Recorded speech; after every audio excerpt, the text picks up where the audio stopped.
यहाँ के सम्मानित जो जिनके बुलावे पर हम सब आए, यानी यहाँ की बारात के जनाती और पूर्व विधायक नहीं, अभूतपूर्व विधायक रहे आदरणीय श्री नंद किशोर मिश्रा जी, जिनके क्या होता है कि घर में कोई काम हो तो तनाव होता है लोगों के चेहरे पर। और नंद किशोर जी को जब बुलाने आए थे तब भी वही मंद मंद मुस्कान थी। जब कार्यक्रम के बारे में बोलो तो वही था, एक ही सा स्वभाव था। और जब कार्यक्रम के निमित्त कल मेरी उनसे बात हुई रात को, तो मुझे मन में आशंका हो रही थी कैसा होगा, क्या नहीं होगा, तो भी वैसी साधारणता, एकदम शांत स्वभाव। और आज आपने जो कार्यक्रम को व्यवस्थित चलाया, मैं समझता हूं कि मेरे जीवन के जो बहुत लंबे कार्यक्रम चले होंगे उनमें से एक कार्यक्रम है, और एक कार्यक्रम की विशेषता है कि अभी तक लोग मौजूद हैं। तो क्योंकि मैं नंद किशोर जी को इसलिए साधुवाद दूंगा कि उनकी व्यवस्था, उनका समर्पण वो मंच पर कम दिख रहे हैं और मंच के दाएं-बाएं मैं समझता हूं ज्यादा हो गए। लेकिन जब हम यहां पर आए तो मुझे उन्होंने, जिसका श्रद्धेय अनिल जी ने जिक्र किया, कि हम लोग मंदिर में गए और मंदिर में बजरंगबली के मंदिर को देखते ही मेरे मन में पता नहीं क्या अचानक एक अंतर मन में कंपन सा भाव हुआ। और इसका कारण था कि जैसे मैं उतरा था कार से वहां जाने के लिए, तो मेरी श्रीमती जी का फोन आया। उनका भाई जन्मदिन में भी नेतागिरी से बाज नहीं आ रहे हो आप, और कम से कम बजरंगबली का दर्शन तो कर लेना कहीं। मुझे नहीं पता था कि बजरंगबली के पास ले जा रहे हैं मुझे। और जैसे ही मैंने फोन रखा तो उनका कि पहले हनुमान जी का दर्शन करना है और आप चलो। तो क्योंकि मेरे जीवन में हनुमान जी का बड़ा चक्र रहा, पैदा हुआ मंगल था, बड़ा हुआ जब मैं केजी से लेकर और एमकॉम तक जो भी रिजल्ट निकला मैं फर्स्ट आया, कभी सेकंड नहीं आया, तो सब मंगल था। मुझे असिस्टेंट लेक्चरर मिला, मंगल था। रीडर प्रोफेसर बना, मंगल था। पीएचडी मिली, मंगल था। मैं युवा मोर्चे का 3 बार अध्यक्ष बना, तीनों बार मंगल था। और उसके बाद में राष्ट्रीय अध्यक्ष बना, राष्ट्रीय उपाध्यक्ष बना युवा भारतीय जनता पार्टी का, तो मंगल था। और मैं सोच रहा था मंगल क्या है। तब तक एक दिन मैं 98 में मुझे बर्टन का चेयरमैन बनाया गया, तो मंगल था। फिर पता चला कि मैं युवा आयोग का बना, तो भी मंगल था। फिर 2 बार मेयर बना। अब निकाल कर तिथि देख लो कि दोनों बार जब मैं महापौर बना तो मंगल था, और मंगल के बाद में उप मुख्यमंत्री बनने के लिए मेरे पास फोन आया तो मंगल था। और मैं क्यों बोला, ये जीवंत भाव के देव बजरंगबली श्री हनुमान है, और उनके श्री चरणों में जो सच्चे अंतर मन से श्रद्धा के साथ पूजा करता है, तो बजरंगबली हर व्यक्ति के साथ में किसी न किसी भाव में रहते हैं। और इस प्रसंग को मैंने जोड़ा कहां से है। रामकृष्ण परमहंस गुरु है विवेकानंद जी के। यह योग है, विवेकानंद जी तो बाद में विवेकानंद हुए। उनका पहला नाम था नरेंद्र दत्त। मां काली के आराधक थे, और मां काली के आराधक में वो ऐसा तल्लीन हो जाते थे, लोग कहते थे वो मां से सीधे बात करते थे। मैं तो नहीं कहूंगा मैं बजरंगबली श्री हनुमान से करता हूं, लेकिन मैं सहज अनुभूति जरूर करता हूं। और मैंने, आप सब सहज अनुभूति करते हो। कस्तूरी कुंडल बसे मृग ढूंढत वन माए, ऐसे घट घट राम है दुनिया देखत नाए। ये राम कण में व्याप्त है। ये हिरण जंगल में भ्रमण करता है। ये अपना सर उठाकर कभी दाएं देखता है, कभी बाएं देखता है, लेकिन कस्तूरी उसके गले में जो खुशबू है वो उसके गले में है, उसको पता ही नहीं है। और उस खुशबू को, जो भीनी भीनी खुशबू आती है, उसको ढूंढते हुए वो जंगल में भ्रमण करता है। ये मानव है, ये मनुष्य है, उसको पता ही नहीं है कि राम उसके शरीर में है, ईश्वर उसके शरीर में है, और वो उस सत्य को खोज नहीं पाता। कभी इस मंदिर को जाता है, कभी उस मंदिर को जाता है, कभी उस भगवान को पूजा करता है, कभी कहीं और अपना कोई नमन करता है। विवेकानंद जी ने गुरु रामकृष्ण परमहंस से यही बात सीखी। कहाँ है ईश्वर? ईश्वर मेरे हृदय में है। ईश्वर को आपने देखा है? रामकृष्ण परमहंस से नरेंद्र तो पूछते हैं, परमहंस जी कहते हैं हाँ मैंने देखा है। कैसे देखा है? जैसे मैं तुमको देख रहा हूं वैसे ही मैंने अपने ईश्वर को भी देखा है, मैंने अपनी मां काली को भी देखा है। काली तो माता तो छोटी है। पास में खड़ा हुआ एक विदेशी बोलता है ये मूर्ति तो बड़ी छोटी है। रामकृष्ण परमहंस उससे पूछते हैं तुमने सूर्य को देखा है? हाँ देखा है, ये छोटा है, अगर पास में होता तो बहुत बड़ा होता है।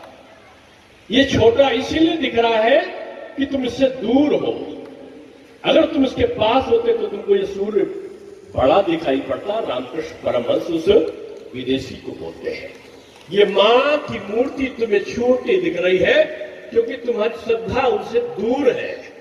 जिस दिन तुम्हारी श्रद्धा बढ़ जाएगी उस दिन तुम्हें मां काली भी मिलेगी, मां राम भी मिलेंगे, भगवान श्री हनुमान भी मिलेंगे। ये विवेकानंद जी का जीवन का सार यही है ना, मानवता का सार है, हिंदुत्व का सार है। और हिंदुत्व के सार के साथ साथ ये जो उद्बोधन है ना उनका, शिकागो का साधारण नहीं है, लेकिन इसका मतलब नहीं कि उन्होंने जो और उद्बोधन दिए वो साधारण हो गए, नहीं। अद्भुत क्षमता के प्रतीक थे। उन्होंने हिंदुत्व को आज से देखा है, परखा है, जिया है। और ऐसे नहीं जिया है, गुरु की शरण में जाकर दिया है। कहते हैं कि हम विश्वास नहीं करते, हम ईश्वर को नहीं जानते। सुरेंद्र पांडे जी काशी के थे, बेटे ना, आप बोलते बोलते रह गए। आपने कहा सिया राम में सब जग जानी, करहु प्रणाम जोर जुग पानी। आपको पता है कहां लिखा गया है? गोस्वामी तुलसीदास जी, बड़ी लंबी कहानी है, उसको मैं नहीं जाऊंगा। वो चित्रकूट में हाथ में जल लेकर जा रहे हैं, एक वृक्ष सूखा हुआ है, वो ठोकर खाते वृक्ष में पानी गिर जाता है, वृक्ष से यक्ष निकलता है और यक्ष कहता आचार्य वर वरदान मांगो। और आचार्य गोस्वामी तुलसीदास जी कहते हैं कि मुझे प्रभु श्री राम के जीवन के चरित्र का वर्णन लिखना है, कैसे लिखूं वो बताओ। केवल एक बता सकता है, बजरंगबली श्री हनुमान। कहां मिलेंगे हनुमान? जहां पर चित्रकूट में कोई राम जी की कथा हो रही हो या कोई प्रवचन हो रहा, वहां चले जाना। जो व्यक्ति सबसे पहले आए और जो सबसे कथा के बाद जाए, समझ लेना कि बजरंगबली श्री हनुमान वही है। गोस्वामी तुलसीदास जी एक जगह कथा चल रही है, जाते हैं, देखते हैं एक व्यक्ति पहले ही बैठा है कथा शुरू होने के, और जब कथा समाप्त होती है तो देखते हैं कि ब्राह्मण वेशधारी वो व्यक्ति धीरे धीरे धीरे धीरे जा रहा है। दौड़ते हैं, दौड़कर चरण पकड़ लेते हैं, कहते हैं बजरंगबली मैंने तुम्हें पहचान लिया है और मैं तुम्हारे चरणों को तब तक नहीं छोड़ूंगा तब तक तुम नहीं बताओगे प्रभु श्री राम के जीवन का चरित्र। तो कहते हैं जब तक प्रभु राम की आज्ञा नहीं होगी मैं तुम्हें नहीं बता सकता। कहां मिलेंगे प्रभु राम? जिस दिन तुम सच्चे अंतर्मन से उनको याद कर लोगे वही तुम्हारे पास में आ जाएंगे। चित्रकूट के घाट पर बैठे हैं तुलसीदास जी और घिस रहे हैं चंदन। कहते हैं चित्रकूट के घाट पर भई चंदन की भीड़, तुलसीदास चंदन घिसे तिलक देत रघुवीर। रघुवीर यानी भगवान श्री राम स्वयं उनको तिलक कर रहे हैं, उनको पता नहीं है। पक्षी के वेश में बजरंगबली श्री हनुमान आते हैं, कहते हैं अरे आचार्य जी यही तो प्रभु है। वो प्रभु की तरफ जैसे कहते हैं मुझे आपके जीवन का चरित्र तब देखते प्रभु चले गए, उनका आशीर्वाद मिल गया। और बजरंगबली ने कहा मैं तुम्हें बताऊंगा। मैंने लंबी कथा सुना दी, लेकिन नहीं, ये किंवदंती हो सकता है, किंवदंती भी हो सकता है, भाव भंगिमा भी हो सकती है और वास्तविक प्रस्तुतिकरण भी हो सकता है। लेकिन उसके बाद गोस्वामी तुलसीदास जी काशी चले जाते हैं और वहां पर एक एक पंक्ति को लिखते हैं, एक चौपाई को लिखते हैं वृक्ष के नीचे। और बजरंगबली जब उसको देखते हैं तो वो धीरे धीरे लिखने के बाद जब शाम हो जाती है तो वो अपने घर को जाते हैं गोस्वामी जी, गुनगुनाते हुए जब लौटते हैं और बजरंगबली कह देते हैं हाँ ये ठीक है, तो उसको लिपिबद्ध कर देते हैं, यानी उसको संकलित कर खोजते हो लेकिन उन पर विश्वास नहीं करते हो। ईश्वर को खोजते हो तो ईश्वर पर विश्वास भी करना होगा आपको। और वो हमेशा कहते थे कि जो इस प्रकार के लोग हैं जो केवल आवरण में रखते हैं कि मैं भारत में रहता हूं और ईश्वर को पूजता हूं, मेरी सारी इच्छाएं पूरी हो जाएगी, वो उनकी परिकल्पना गलत है। उन्होंने 11 सितंबर 1893 में वो शिकागो धर्म संबंध में उन्होंने भाषण किया था। मैं बंद कर देता हूं ना। और शिकागो धर्म भाषण के बाद उन्होंने उनके साथ एक घटना घट गई। उनको हार्वर्ड के प्रोफेसर ने बुलाया था और हार्वर्ड के प्रोफेसर ने उनके पास में आकर कहा, जिस दिन वो गए तो उनको मंच पे स्थान नहीं दिया गया। जैसे आप लोग नीचे बैठे हो, तमाम विद्वत लोग नीचे बैठे, और वो जो थे स्वामी जी नीचे बैठे थे और उनसे कम ज्ञानी लोग, यहां तो सारे विद्वत हैं, मेरे ऐसा कम ज्ञानी व्यक्ति मंच में बैठा और आप लोग नीचे बैठे। वो प्रोफेसर उनके पास गए और जाने के बाद उन्होंने उनसे पूछा, उन्होंने उससे कहा, प्रोफेसर ने जिसने उनको बुलाया था विवेकानंद जी को शिकागो भाषण के लिए, और ये मेरा सौभाग्य था, मुझे अमेरिका में भारतीय संस्कृत और हिंदू दर्शन पर बोलना था। मैं मैसाचुसेट्स MIT यूनिवर्सिटी उसमें मैं गया। उसके बाद अमेरिका के कई विश्वविद्यालयों में मुझे जाने को मिला। मैंने जान के कहा कि मैं शिकागो जाऊंगा जहां पर विवेकानंद जी ने भाषण दिया है। सामने से बना मैं पहुंचा, मैंने वहां के लोगों से पूछा और तो सारी चीजें सही है, लेकिन उनकी खास बात क्या थी। तो वहां पे बैठे व्यक्ति ने मुझे ये किस्सा सुनाया कि विवेकानंद जी को जिसने बुलाया था उसने उनको, उसके कहने के बाद भी लोगों ने उसको उनकी वेशभूषा देखकर उनको मंच पर नहीं बुलाया, और उनसे कम जानकार जो लोग थे वो मंच पर बैठे थे, और विवेकानंद जी जो है वो अंतिम वक्त में थे और उनको सबसे आखिर में भाषण कराया गया। तो उनके पास में घोड़ाकर वो व्यक्ति पहुंचा और उसने विवेकानंद जी के कान में कहा, अच्छा स्वामी जी मुझे क्षमा कर देना, और मुझे क्षमा इसलिए कर देना कि आप इतने विद्वान पुरुष हो और आप नीचे बैठे हो, और आपसे कम ज्ञानी लोग, जैसे मैं अपने पैरों बाकी लोगों को नहीं, बाकी सब विद्वत लोग हैं, उन्होंने कहा कि आपसे कम ज्ञानी लोग जो है वो ऊपर बैठे हैं। तो विवेकानंद जी हंसे, बोले देखो ये स्थान सुरक्षित है नीचे का, और ऊपर का स्थान सशंकित है। क्यों? बोले तो नीचे जरा सा अच्छा काम करोगे ऊपर जाने की संभावना है, और ऊपर बैठ के, खासतौर से मैं नेताओं के लिए कहता हूं कि ऊपर बैठ के जरा सा काम गड़बड़ किया तो नीचे आने में देर नहीं लगती है। ये विवेकानंद जी बोले।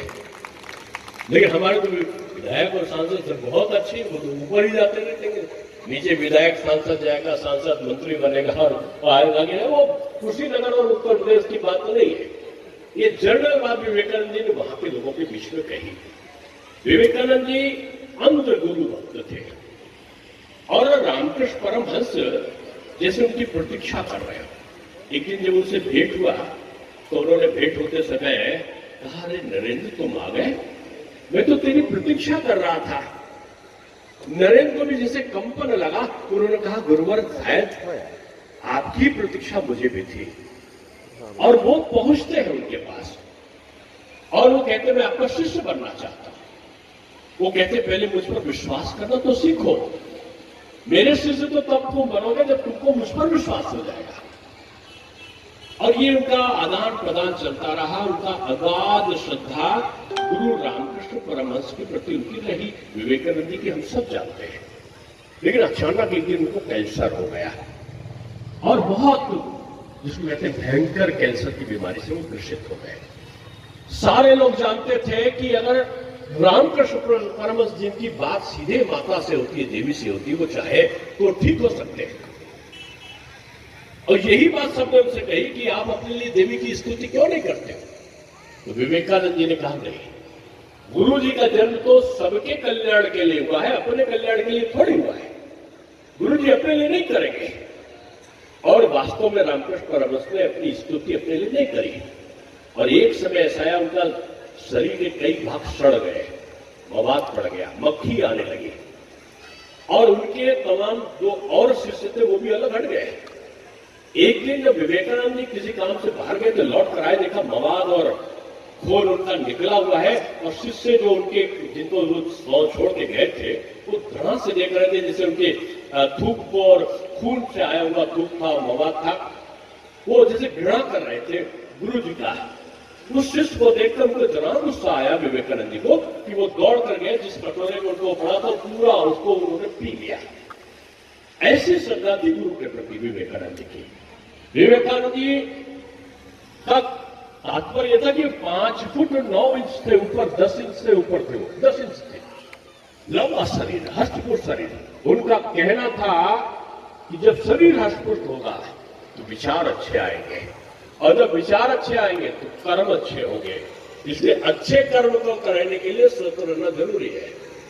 और एक बार उनका जो चेहरा देखते, जो अमेरिका में वो निकले थे भाषण के बाद, तो लोग दौड़ दौड़ कर उनके पीछे, उनके केवल हाथ मिलाने के लिए दौड़ते थे कि हम विवेकानंद जी को छू लेंगे। ये स्थिति एक बार उनकी लोकप्रियता के आ गई।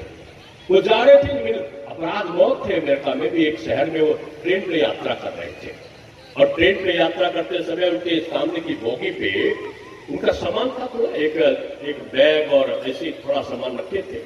आकर्षक व्यक्ति था, 2 अमेरिकन महिलाएं थी, वो चाहती थी उनका सामान लूट कर चले जाए और अपनी वो सीट छोड़ दें।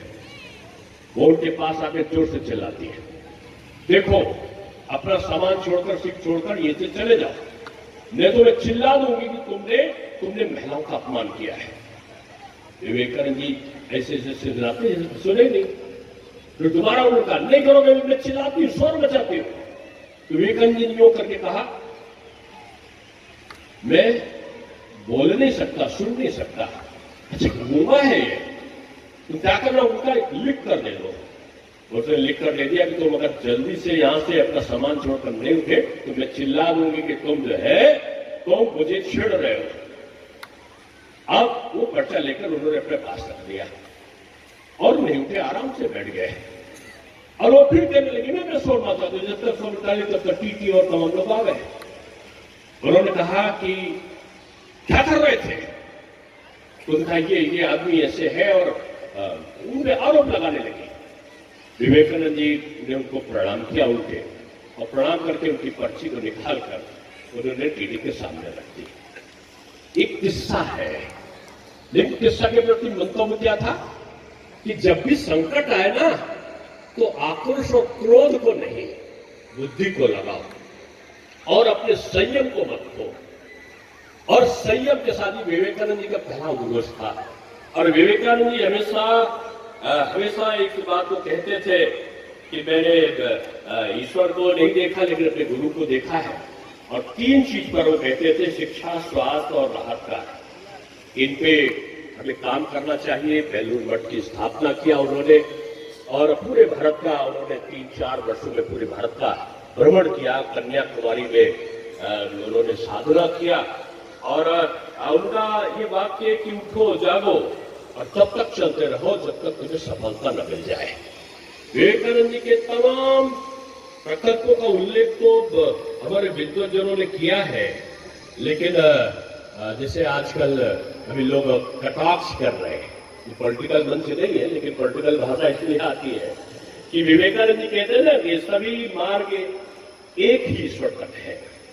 ये सनातन की विशेषता है। विभिन्न नदियां समुद्र में मिलकर समुद्र के पानी की तरह हो जाती है। ये तमाम धर्मों का मंतव्य शायद जो ईश्वर की प्राप्ति तक है, ईश्वर एक है, ये सनातन कहता है, हिंदुत्व कहता है।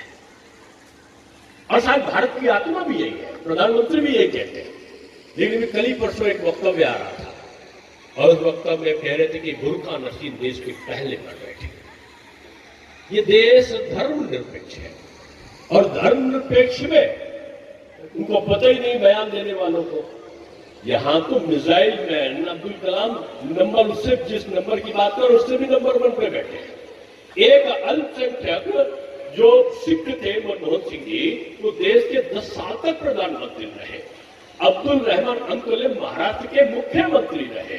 देखो जो हेपतुल्ला थी, नजमा हेपतुल्ला थी, हेपतुल्ला वो उपराष्ट्रपति के पद पर रही, फखरुद्दीन से लेकर, और जिनको मैं कह सकता हूं कि जाकिर हुसैन तक राष्ट्रपति रहे। इस देश में जब आप विश्व भ्रमण करोगे, सांप्रदायिकता का जहर घोलोगे, धर्म पर आधारित व्यवस्था में आप सनातन को नजरअंदाज करके सनातन की समाप्ति की, सनातन को गाली देने की चेष्टा करने का जो उपक्रम करोगे, तो सनातन को गाली देने से सनातन नष्ट होने वाला नहीं है। इस देश में आक्रांत आए, कभी मुगल आए, कभी यूनानी आए, कभी पुर्तगाली आए, कभी अंग्रेज आए, कभी फ्रांसीसी आए, कभी ये तुर्क आए, सबने लूटा, नोचा, खसोटा, बर्बाद किया और चले गए। एक चीज नहीं लूट पाए थे, वो थी हमारी संस्कृति, हमारा धर्म, उसको समाप्त नहीं कर पाए।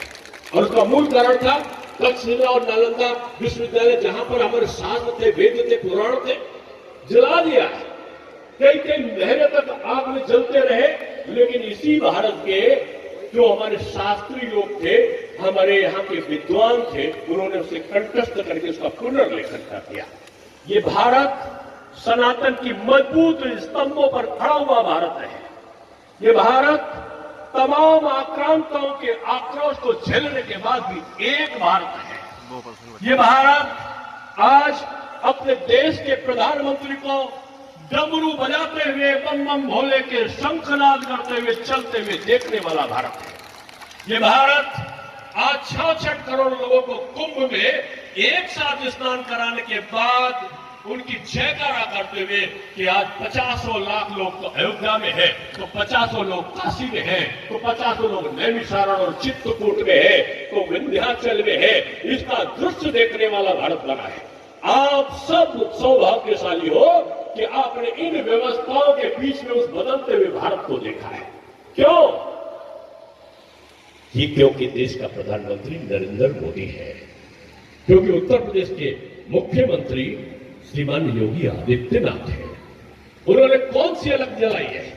उन्होंने सनातन की अलग जलाई है। और कौन सा सनातन जो सभी धर्मों का आदर करता है? कौन सा सनातन जो सभी में ईश्वर को देखता है? कौन सा सनातन जो विवेकानंद जी के युवाओं के संग्रहण के युवा भारत की तरफ देख रहा है? एक तरफ नरेंद्र मोदी जी सुबह एआई का में काम करने वाले युवाओं के साथ में दिखते हैं, तो थोड़ी देर के बाद वो डमरू बजाते हुए, स्नान करते हुए वो दूसरी तरफ निकलते हैं और भगवान सोमनाथ जी के शौर्य के 1000 साल को देखते हैं।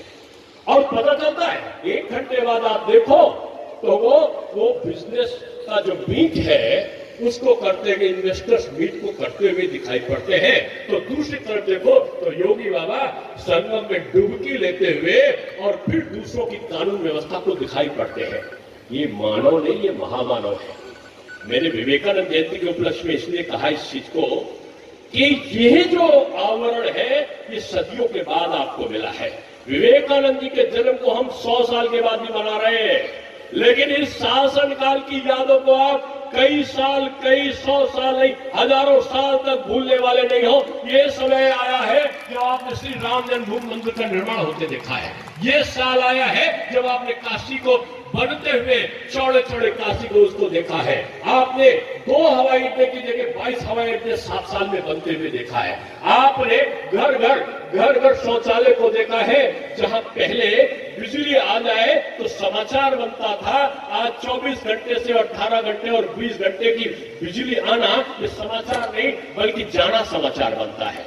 आज ये बदला हुआ भारत है और बदले हुए भारत का कारण मूल में यही है कि जो मनीषी रहे हैं, जो हमारे विद्वान रहे हैं, हमारे महापुरुष रहे हैं, उनका जो योगदान था वही आज इस भारत के सर्वांगीण विकास के लिए हमें आज आगे ले जा रहा है।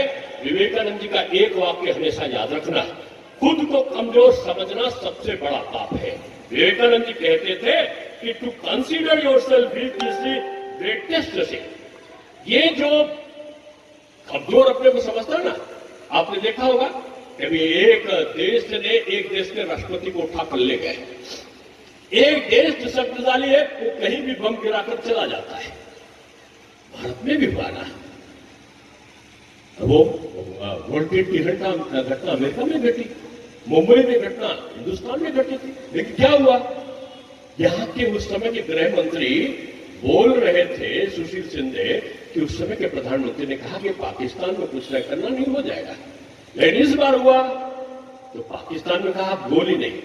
पहले क्या था, पहले कांग्रेस के समय में कि पाकिस्तान में अगर यहाँ पर 26 जनवरी और 15 अगस्त आता था, यहाँ पे एक सफेद रंग का कबूतर आता था, दाएं हाथ में बाएं हाथ में प्रधानमंत्री खड़े होते थे लाल किले के ऊपर, और उधर से पाकिस्तान की गोली सीमाओं पर, और इधर से हिंदुस्तान के प्रधानमंत्री का सफेद रंग का कबूतर आसमान में, उधर से गोली इधर से कबूतर। लेकिन जब मोदी जी आए तो उन्होंने कहा नहीं भाई, ये बराबर की बात नहीं है, तेरी गोली तो मेरा गोला, तेरा गोला तो मेरा बम, अगर तेरा बम तो घर में घुसकर मारेंगे हम, और घर में घुसकर मारने का काम किया।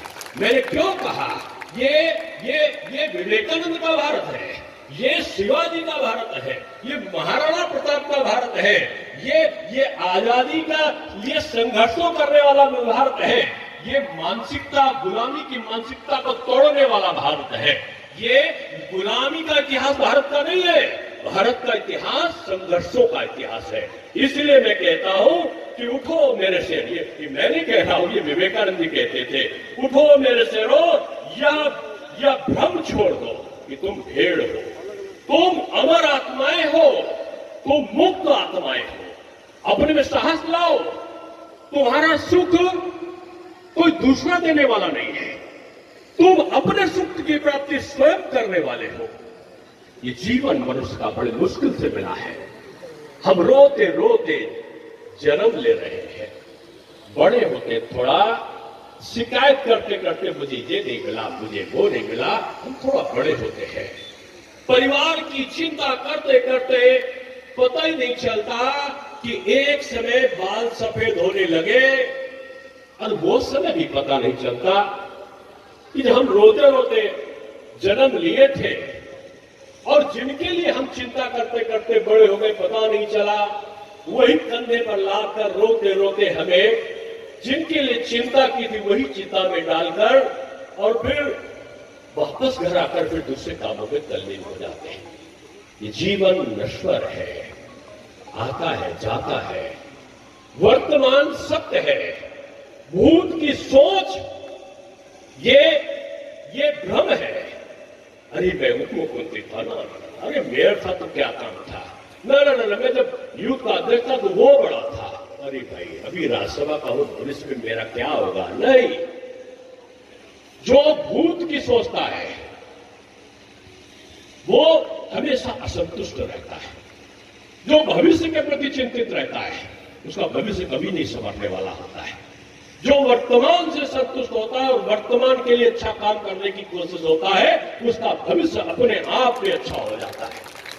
ये विवेकानंद जी का सूत्र वाक्य था, और युवाओं को उन्होंने भाषण करते हुए कहा था ये जीवन में उतार लेना, वर्तमान कैसे मेरा अच्छा हो उसके लिए काम करो, कोई बाईकालाल पैदा नहीं हुआ तुम्हारा भविष्य को खराब कर सके। और आज शायद मैं नंद किशोर जी को साधुवाद इसीलिए दूंगा कि आपने मुझे बुलाया, मेरे मन में भ्रम था, और मेरे मन में भ्रम क्या था, मेरे मन में भ्रम था